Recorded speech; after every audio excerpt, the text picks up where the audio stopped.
السلام علیکم ورحمۃ اللہ وبرکاتہ نحمدہ ونصلی علی رسولہ الکریم اما بعد فاعوذ باللہ السمیع العلیم من الشیطان الرجیم ربی شرح لی صدری ویسر لی امری واحلل عقدۃ من لسانی یفقہوا قولی۔ آج کی اس ویڈیو میں ہم سورۃ المائدہ کی آیت نمبر 58 اور 59 کا لفظی ترجمہ اور اس کی تفسیر پڑھیں گے۔ اعوذ باللہ من الشیطان الرجیم، بسم اللہ الرحمن الرحیم۔ وَإِذَا اور جب نادیتم تم پکارتے ہو، الی الصلاۃ نماز کے لیے، اتخذوها وہ اسے ٹھہراتے ہیں، ہزوا ایک مذاق، ولعبا اور کھیل، ذالک یہ، بأنہم اس لیے کہ وہ، قوم لا یعقلون لوگ ایسے ہیں کہ عقل نہیں رکھتے۔ اور جب تم نماز کی طرف آواز دیتے ہو تو وہ اسے مذاق اور کھیل بنا لیتے ہیں، یہ اس لیے کہ بے شک وہ ایسے لوگ ہیں جو سمجھتے نہیں۔ وَإِذَا نَادَيْتُمْ إِلَى الصَّلَاةِ کا معنی ہے جب تم آواز دیتے ہو، تو اس سے مراد نماز کے لیے اذان ہے، یعنی اس کی نقلیں اتارتے ہیں، تمسخر سے اس کے الفاظ بدلتے ہیں اور اس پر آوازیں کستے ہیں، شور و ہنگامہ برپا کرتے ہیں۔ شیطان کو بھی اذان کی آواز برداشت نہیں۔ حدیث میں ہے شیطان جب اذان کی آواز سنتا ہے تو گوز مارتا ہوا بھاگ جاتا ہے کہ اذان اس کے کانوں میں نہ پڑے، پھر واپس آ جاتا ہے، اقامت کے وقت پھر پیٹ پھیر کر چل دیتا ہے، جب تکبیر ختم ہوتی ہے تو پھر آ کر نمازیوں کے دلوں میں وسوسے پیدا کرتا ہے۔ بخاری الاذان باب فضل التعظیم حدیث نمبر 708۔ نماز کے لیے آواز دینے کا ذکر قرآن مجید میں 2 جگہ آیا ہے، ایک اس آیت میں اور دوسرا سورہ جمعہ میں۔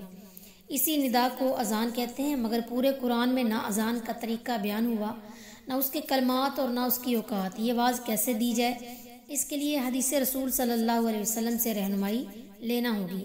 معلوم ہوا حدیث کے بغیر قرآن پر عمل ممکن نہیں۔ اطیعوا اللہ و اطیعوا الرسول سورہ نساء کی آیت نمبر 59 اور ان کنتم تحبون اللہ فاتبعونی سورہ آل عمران کی آیت نمبر 31 کے تحت قرآن کے ساتھ حدیث پر عمل بھی واجب ہے۔ اس لیے اہل علم نے منکرین حدیث پر کفر کا فتویٰ صادر فرمایا ہے۔ ذالک بأنہم قوم لا یعقلون، یعنی اگر ان میں کچھ بھی عقل ہوتی تو اذان کی آواز سن کر ان کے دل نرم پڑ جاتے، وہ حق کی طرف متوجہ ہوتے، یا کم از کم مسلمانوں سے دینی اختلاف رکھنے کے باوجود اس قسم کی گھٹیا حرکتیں نہ کرتے۔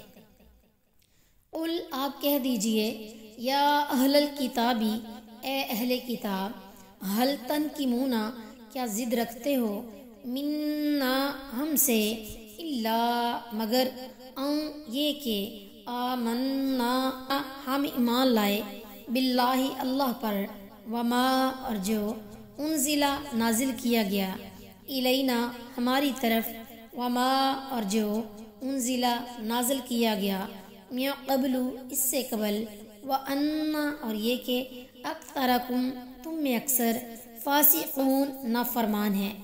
کہہ دیجئے اے اہل کتاب، تم ہم سے اس کے سوا دوسری چیز کا انتقام لیتے ہو کہ ہم اللہ پر ایمان لائے اور اس پر کہ جو ہماری طرف نازل کیا گیا اور اس پر بھی جو اس سے پہلے نازل کیا گیا، اور یہ کہ بے شک تمہارے اکثر نافرمان ہیں۔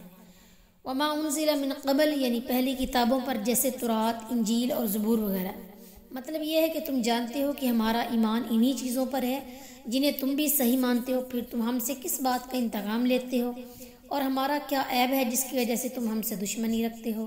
وَأَنَّ أَكْثَرَكُمْ فَاسِقُونَ اصل بات یہ ہے کہ تم میں سے اکثر لوگ فاسق، نافرمان اور بدکار ہیں، اور تمہاری ساری مذہبی اجارہ داری، گروہی تعصب اور غلط قسم کی روایات پر قائم ہے، اس لیے تم اپنے سوا کسی دوسرے میں کوئی اچھی بات دیکھنا پسند نہیں کرتے۔ فاسق کی تو روایت ہی قابل قبول نہیں، کیونکہ اسے جھوٹ سے کوئی پرہیز نہیں ہوتا، اس لیے اسلام کے خلاف تمہاری تمام روایات و حرکات بے وقت ہیں۔ قرآن مجید کا انصاف ملاحظہ فرمائیے کہ شدید غضب کے باوجود ان سب کو نہیں بلکہ اکثر کو فاسق کہا ہے۔